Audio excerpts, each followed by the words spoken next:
ನೀವೇನೂ ನಮ್ಮ ಚಾನಲ್ಸ್ಗೆ ಸಬ್ಸ್ಕ್ರೈಬ್ ಆಗಿಲ್ಲ ಅಂದರೆ ಈ ಕೂಡಲೇ ಸಬ್ಸ್ಕ್ರೈಬ್ ಬಟನನ್ನು ಒತ್ತಿ ಹಾಗೆ ಪಕ್ಕದಲ್ಲಿರುವ ಬೆಲ್ ಐಕಾನ್ನ ಕ್ಲಿಕ್ ಮಾಡಿ.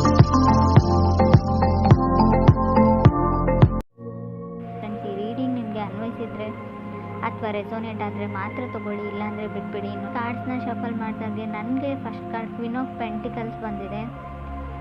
ಯಾವಾಗಲೂ ಹೇಳುವ ಹಾಗೆ first card is A strongest card ಅಂತ. ಕ್ವೀನ್ ಆಫ್ ಪೆಂಟಿಕಲ್ಸ್ ಬಂದಿರೋದ್ರಿಂದ ತುಂಬ ಹಣದ ಬಗ್ಗೆ ಯೋಚನೆ ಇದೆ. ಸೊ ನಿಮ್ಗೇನಾದರೂ ಮ್ಯಾಟರ್ ಆಗುತ್ತೆ ಒಂದು ವಿಷಯ ಅಂದರೆ ಅದು ಕೆಲಸದ ವಿಷಯ ಅಂತ ಅನಿಸುತ್ತೆ, ಸ್ಟೆಬಿಲಿಟಿ ಅಂತ ಅನಿಸುತ್ತೆ, ಬೀಯಿಂಗ್ ರೆಸ್ಪಾನ್ಸಿಬಲ್ ಪರ್ಸನ್ ಅಂತ ಅನಿಸುತ್ತೆ. ತುಂಬ ರೆಸ್ಪಾನ್ಸಿಬಿಲಿಟೀಸ್ನ ತೊಗೊಳ್ತಾ ಇದ್ದೀರಾ ನೀವು ಅಥವಾ ನೀವು ಕನೆಕ್ಟ್ ಆಗಿರೋ ಪಾರ್ಟ್ನರು. ಟೈಮ್ ಟು ಮ್ಯಾನೇಜ್ ಅಂತ ಹೇಳುತ್ತೆ.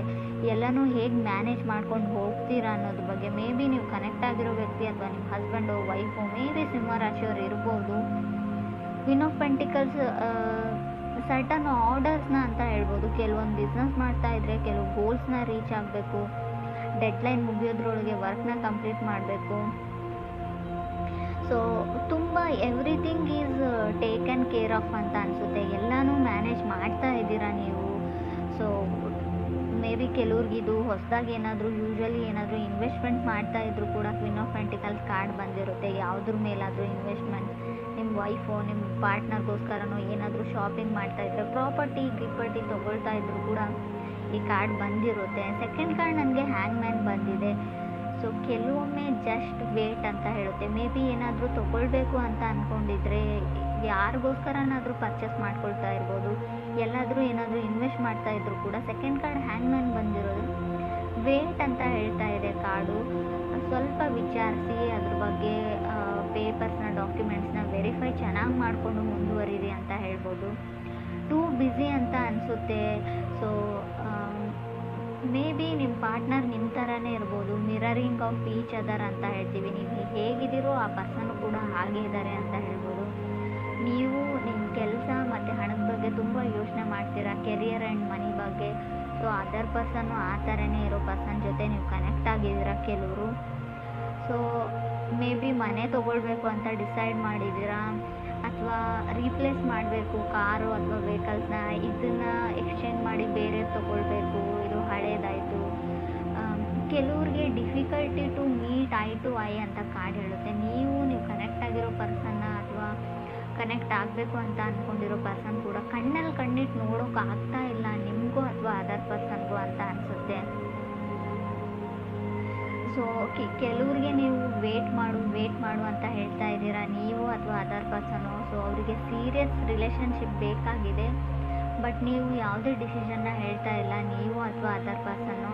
ಯಾವಾಗಲೂ ಅವ್ರನ್ನ ವೇಟ್ ಮಾಡು ಅಂತಲೇ ಹೇಳ್ತಾ ಇದ್ದೀರಾ. ಸೊ ತುಂಬ ಅವ್ರಿಗೆ ಗೊತ್ತಾಗ್ತಾ ಇಲ್ಲ ಲೈಫಲ್ಲಿ ಏನು ಆಗ್ತಾ ಇದೆ ಅಂತ. ಹ್ಯಾಂಗ್ ಮ್ಯಾನ್ ಇರೋದ್ರಿಂದ ತುಂಬ ದೇ ಕ್ಯಾಂಟ್ ಹ್ಯಾಂಡಲ್ ಅಂತ ಹೇಳ್ಬೋದು. ಕೆಲವು ವಿಷಯಗಳನ್ನ ಅವ್ರಿಗೆ ಮ್ಯಾನೇಜ್ ಮಾಡೋಕ್ಕಾಗ್ತಾ ಇಲ್ಲ.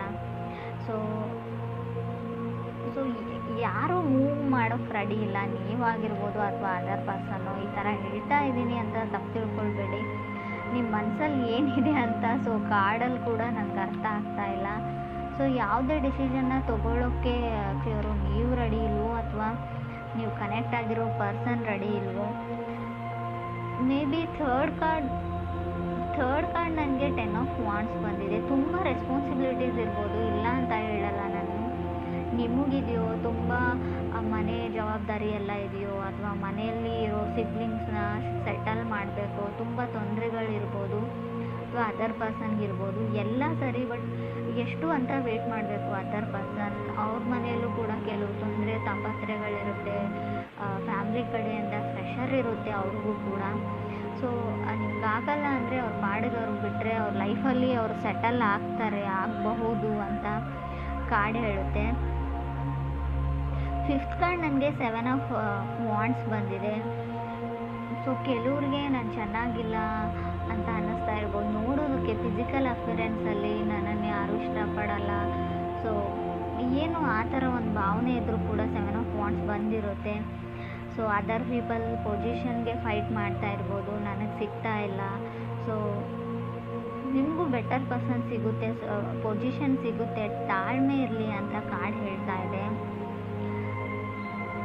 ಸೊ ಫಿಫ್ತ್ ಕಾರ್ಡ್ ನನಗೆ ಲವರ್ಸ್ ಕಾರ್ಡ್ ಬಂದಿದೆ. ಮೇ ಬಿ ಕೆಲವ್ರಿಗೆ ಲವರ್ಸ್ ಕಾರ್ಡ್ ಬಂದರೆ ವೆರಿ ಇಂಪಾರ್ಟೆಂಟ್ ಚಾಯ್ಸ್ ಇರೋ ಡಿಸಿಷನ್ನ ತೊಗೊಳ್ಬೇಕಾಗುತ್ತೆ. ಸೊ ಯೂನಿಯನ್ನ ಹೇಳುತ್ತೆ. ಕೆಲವೊಮ್ಮೆ ಲವರ್ಸ್ ಕಾರ್ಡ್ ನಿಮ್ಮ ಎಕ್ಸ್ ಕಮ್ಬ್ಯಾಕ್ ಆಗೋದನ್ನು ಕೂಡ ರೀಪ್ರೆಸೆಂಟ್ ಮಾಡುತ್ತೆ, ಅಥವಾ ನೀವು ಒಂದು ರೀಕನೆಕ್ಟ್ ಆಗಬೇಕು ಅನ್ನೋ ಒಂದು ಮಿಷನ್ನಲ್ಲಿ, ಸೊ ಪರ್ಪೋಸಲ್ಲಿ ಮೂವ್ ಆಗ್ತೀರಾ. ಸೊ ಕಾರ್ಡ್ ಡೌನ್ ಮಾಡ್ತೀರಾ ವ್ಯಕ್ತಿ ಮುಂದೆ ಅಂತ ಹೇಳ್ಬೋದು. ಸೋಲ್ತೀರಾ, ಎಲ್ಲದಕ್ಕೂ ರೆಡಿ ಅಂತ ಹೇಳ್ತೀರಾ, ಎಸ್ ಅಂತ ಹೇಳ್ತೀರಾ ಅಂತ ಕೂಡ ಕಾರ್ಡ್ ಹೇಳ್ತಾ ಇದೆ. 6 ಕಾರ್ಡ್ ನನಗೆ ಎಂಪ್ರರ್ ಬಂದಿದೆ. ಎಂಪ್ರರ್ ಓನ್ ಯುವರ್ ಪವರ್ ಅಂತ ಹೇಳುತ್ತೆ. ನೀವು ನಿಮ್ಮ ಪಾರ್ಟ್ನರ್ಗೋಸ್ಕರ ಗಿಫ್ಟ್ನ ಬೈ ಮಾಡ್ತಿದ್ದೀರೋ, ಆಲ್ರೆಡಿ ಆ ಗಿಫ್ಟ್ನ ಅವರಿಗೆ ಪ್ರೆಸೆಂಟ್ ಮಾಡಿರ್ಬೋದು, ಅಥವಾ ಅದರ್ ಪರ್ಸನ್ ನಿಮಗೋಸ್ಕರ ಏನಾದರೂ ಮಾಡ್ತಾ ಇರ್ಬೋದು ಅಂತ ಕೂಡ ಕಾರ್ಡ್ ಹೇಳ್ತಾ ಇದೆ. ಸೊ ಕೆಲವ್ರಿಗೆ ಯಾರಿಗಾದ್ರೂ ನೀವು ಸಾರಿ ಕೇಳಬೇಕು, ಅಪಾಲಜಿ ಕೇಳಬೇಕು ಅಂತ ಅಂದ್ಕೊಂಡಿದ್ರು ಕೂಡ ಎಂಪ್ರರ್ ಯಾವ ಥರ ಅಂದರೆ ನೀವು ಸಾರಿ ಕೇಳೋ ಅವಶ್ಯಕತೆ ಇಲ್ಲ, ನೀವು ಮಾಡಿದ ಸರಿಯಾಗೇ ಇದೆ ಅಂತ ಕಾರ್ಡ್ ಹೇಳುತ್ತೆ. ಮೇ ಬಿ ಇದು ಕೆಲವ್ರಿಗೆ ಮಾತ್ರ ಅನ್ವಯಿಸುತ್ತೆ ಫ್ರೆಂಡ್ಸ್, ಎಲ್ರಿಗೂ ಅಲ್ಲ. ನಾನು ಹೇಳ್ತಾ ಇರೋದನ್ನು ತಪ್ಪಾಗಿ ತಿಳ್ಕೊಳ್ಬೇಡಿ, ನಾನು ಏನೇ ಮಾಡಿದರೂ ಸರಿಯಾಗಿ ಮಾಡ್ತೀನಿ ಅಂತ. ಕೆಲವ್ರಿಗೆ ಯಾರಿಗಾದ್ರೂ ನೀವು ಕ್ಷಮೆ ಕೇಳಬೇಕು ಅಂತ ಅಂದ್ಕೊಂಡಿದ್ರೆ ನಾಟ್ ಗುಡ್ ಅಂತ ಕಾರ್ಡ್ ಹೇಳುತ್ತೆ. ಸೊ ನಿಮಗೆ ನೀವು ಟ್ರೂ ಟು ಯುವರ್ ಸೆಲ್ಫ್ ಅಂತ ಕಾರ್ಡ್ ಹೇಳುತ್ತೆ. ನೀವು ಆತ್ಮಸಾಕ್ಷಿಯಿಂದ ಏನಾದರೂ ಮಾಡ್ತಾ ಇದ್ದರೆ, ನೀವು ಆತ್ಮವಂಚನೆ ಮಾಡ್ಕೊಳ್ತಾ ಇಲ್ಲ ಅಂದರೆ, ನಿಮಗೆ ನೀವು ಮಾಡ್ತಾ ಇರೋದು ಸರಿಯಾಗಿದೆ ಅಂತ ಅನಿಸಿದರೆ ಖಂಡಿತವಾಗ್ಲೂ ಅದನ್ನು ಮಾಡಿ. ನೀವು ಸುಮ್ಮನೆ ಯಾರೋ ಹೇಳಿದ್ರು ಅಂತ ಯಾರಿಗೋ ಅಪಾಲಜಿ ಕೇಳುವಂಥ ಅವಶ್ಯಕತೆ ಇಲ್ಲ. ನೀವು ತಪ್ಪಿಲ್ಲ ಅಂತ ನಿಮ್ಗೆ ಗೊತ್ತಿದ್ದರೆ, 100% ಶೋರ್ ಇದ್ದರೆ ಖಂಡಿತ ಅದರ ಅವಶ್ಯಕತೆ ಇಲ್ಲ ಅಂತ ಕಾರ್ಡ್ ಹೇಳುತ್ತೆ.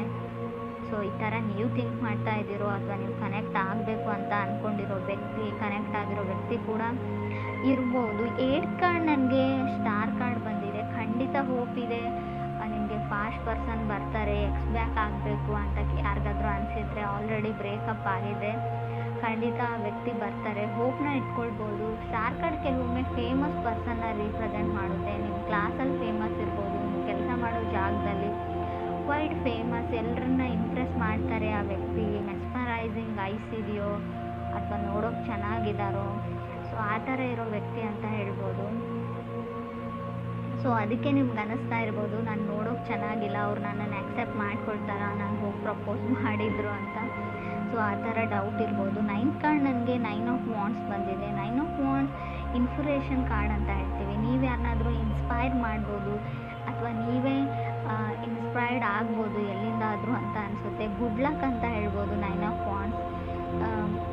ಮೇ ಬಿ ಸ್ವಲ್ಪ ಒಂಟಿಯಾಗಿರಬೇಕಾಗುತ್ತೆ 9 ಆಫ್ ವಾಂಡ್ಸ್ ಬಂದರೆ. ಯಾರೂ ನಿಮಗೆ ಸಾಥ್ ಕೊಡೋಲ್ಲ. ಕೆಲಸ ಮುಗಿದು ಸಕ್ಸಸ್ ಆದಮೇಲೆ ಸೊ ತುಂಬ ಜನ ನಿಮ್ಮ ಜೊತೆಗಿರ್ತಾರೆ, ಬಟ್ ಆ ಕೆಲಸನ ಕಂಪ್ಲೀಟ್ ಮಾಡೋದ್ರಲ್ಲಿರೋ ಸ್ಟ್ರಗಲ್ನಲ್ಲಿ ಯಾರೂ ನಿಮಗೆ ಸಪೋರ್ಟ್ ಮಾಡಲ್ಲ ಅಂತ ಅನಿಸುತ್ತೆ ನನಗೆ. ಕಾರ್ಡ್ ಕೂಡ ಅದನ್ನೇ ಹೇಳ್ತಾ ಇದೆ. ಸೊ ಕೆಲವರು ತುಂಬ ಕ್ರಿಯೇಟಿವ್ ಆಗಿ ಏನೋ ಬಿಲ್ಡ್ ಮಾಡ್ತಾ ಇದ್ರು ಕೂಡ 9 ಆಫ್ ವಾಂಡ್ಸ್ ಬಂದಿರುತ್ತೆ. ಸೊ ಲವ್ ಲೈಫ್ ರೀಡಿಂಗ್ ಆಗಿರೋದ್ರಿಂದ ಸೊ ನಿಮ್ಮ ಪಾರ್ಟ್ನರ್ ಸಪೋರ್ಟ್ ಸಿಗೋದು ಕಮ್ಮಿ, ಕೆಲವ್ರಿಗೆ ಸಿಗ್ತಾ ಇಲ್ಲ, ನಿಮ್ಮನ್ನು ಅವ್ರು ನಂಬ್ತಾ ಇಲ್ಲ ಅಂತ ಹೇಳ್ಬೋದು. ಸೊ ಮೇ ಬಿ ಅಫಿಷಿಯಲಿ ಅವ್ರಿಗೇನೋ ಬೇಕಾಗಿದೆ, ಅಫಿಷಿಯಲಿ ಅವ್ರು ನೀವು ಮದುವೆ ಆಗಬೇಕು, ಅಥವಾ ಅಲ್ಲಿವರೆಗೂ ಅವ್ರಿಗೆ ನಂಬಿಕೆ ಬರಲ್ಲ, ನೀವೇನೇ ಹೇಳಿದ್ರು ಅವ್ರು ನಂಬ್ತಾ ಇಲ್ಲ ಅಂತ ಹೇಳ್ಬೋದು. 10th ಕಾರ್ಡ್ ನನಗೆ ಹರ್ಮೆಟ್ ಕಾರ್ಡ್ ಬಂದಿದೆ. ಸೊ ತುಂಬ ಟ್ರಸ್ಟ್ ಇಶ್ಯೂಸ್ ಇದೆ ಅಂತ ಹೇಳ್ಬೋದು. ನಂಬಿಕೆ ಪ್ರಶ್ನೆ, ನಿಮ್ಮನ್ನು ನಂಬೋಕ್ಕಾಗ್ತಾ ಇಲ್ಲ, ನಿಮ್ಮನ್ನು ನಂಬೋದಾ, ನಾನು ನಿಮಗೋಸ್ಕರ ವೇಟ್ ಮಾಡ್ಬೋದಾ ಅನ್ನೋ ಥಾಟ್ ಎಲ್ಲ ಬರ್ತಾ ಇದೆ ಅವ್ರಿಗೆ. ಸೊ ಖಂಡಿತವಾಗ್ಲೂ ಕೆಲವ್ರಿಗೆ ಇನ್ಸೆಕ್ಯೂರಿಟೀಸ್ ಕಾಡುತ್ತೆ. ಸೊ ನೀವು ಅವರು ನಂಬಿಕೆ ಉಳಿಸ್ಕೊಳ್ಳುವಂಥ ಕೆಲಸ ನೀವು ಮಾಡಿಲ್ವೋ, ಅಥವಾ ನಿಮ್ಮ ಪಾರ್ಟ್ನರ್ ಮಾಡಿಲ್ವೋ, ತುಂಬ ಬರ್ಡನ್ ಫೀಲ್ ಆಗ್ತಾ ಇದೆ ಅಂತ ಹೇಳ್ಬೋದು. 9 ಆಫ್ ವಾಂಡ್ಸ್ ಕೆಲವೊಮ್ಮೆ ಬರ್ಡನ್ನು ಕೂಡ ರೀಪ್ರೆಸೆಂಟ್ ಮಾಡುತ್ತೆ, ಅದು ಕೂಡ ರಿಯಲ್ ಬರ್ಡನ್ನು. ಸೊ ಇನ್ನೇನು ಆ ವ್ಯಕ್ತಿ ಮನಸ್ಸನ್ನ ನೀವು ಪರಿವರ್ತನೆ ಮಾಡಿರ್ತೀರ, ಕನ್ವಿನ್ಸ್ ಮಾಡಿರ್ತೀರ ಅಪಾಲಜಿ ಕೇಳಿ. ಸೊ ಸಡನ್ನಾಗಿ ಅವ್ರು ನೀವು ಹಾಕಿರೋ ಎಫರ್ಟ್ಸ್ನೆಲ್ಲ ಬಿಟ್ಬಿಟ್ಟು ಮತ್ತೆ ಹಳೇ ಹರ್ಟ್ ಕಡೆ ಹೋಗಿಬಿಡ್ತಾರೆ. ನೀವು ಹಾಗೆ ಹೇಳಿದ್ರಿ ನನಗೆ, ಹೀಗೆ ಮಾಡಿದ್ರಿ ನನಗೆ. ಸೊ ಅದು ಹಳೇದನ್ನು ಅವ್ರು ಬಿಡ್ತಾ ಇಲ್ಲ. ನೀವು ಹೊಸದಾಗಿ ಏನೇ ಎಫರ್ಟ್ ಹಾಕಿದ್ರು ಕೂಡ, ಏನೇ ಟ್ರೈ ಮಾಡಿದ್ರು ಕೂಡ ಅವ್ರ ಮನಸ್ಸು ಆ ಕಡೆನೇ ಹೋಗುತ್ತೆ, ಫಾಸ್ಟ್ ಕಡೆಗೆ ಅಂತ ಹೇಳ್ಬೋದು. ಸೊ ಮೇ ಬಿ ಸೊ ಅವ್ರಿಗೇನೋ ಗೊತ್ತಿಲ್ಲ, ಇನ್ಸೆಕ್ಯೂರಿಟೀಸ್ ಇದೆ, ಅವ್ರು ನಿಮ್ಮನ್ನು ನಂಬೋಕ್ಕಾಗ್ತಾ ಇಲ್ಲ. ಅಗೇನ್ ಸಮಥಿಂಗ್ ನೀವು ಅವ್ರಿಗಿರೋ ಭಾವನೆಗೂ ಕೂಡ ರೆಸ್ಪೆಕ್ಟ್ ಕೊಡಿ, ಅವ್ರಿಗೆ ಹೆಲ್ಪ್ ಮಾಡಿ. ಮೆಂಟಲಿ ಏನಿದೆ ತಲೆ ಒಳಗೆ ಅದನ್ನು ತೆಗಿಯೋಕ್ಕೆ ಹೆಲ್ಪ್ ಮಾಡಿದರೆ ಖಂಡಿತವಾಗ್ಲೂ ಒಂದು ಒಳ್ಳೆ